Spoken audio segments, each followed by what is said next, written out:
করেছি যেখান থেকে মার্কেট বেশ কিছু বড় ধরনের ফল দিয়েছে এবং লেভেলস আমরা কিভাবে ড্র করি তো জানেন, যেমন আমরা পয়েন্টের ভিত্তিতে লেভেলস ড্র করি। মনে করেন এখান থেকে মার্কেটটি বড় ধরনের ডাউনফল দিয়েছে, তাই আমরা এই লেভেলসটি আমরা ড্র করেছি। তো ঠিক আছে, তো আমরা এখন দেখবো মার্কেটের কন্ডিশনটা কি।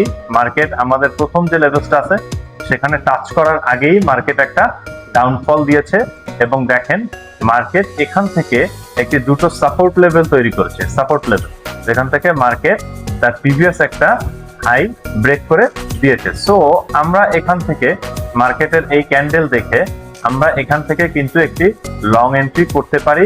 আমাদের প্রিভিয়াস যে হাইটি আছে যেখানে আমরা প্রথম ডাউনফল আমাদের এঁকেছিলাম, যেখান থেকে পসিবল একটা মুভমেন্ট হতে পারে, এবং আমাদের স্টপ লসটি আমরা আমাদের এই যে এই ক্যান্ডেলের নিচে রাখতে পারি, মানে 1:2 আমাদের টার্গেট রেশিও। সো আমরা দেখি মার্কেট এখানে কি হয়।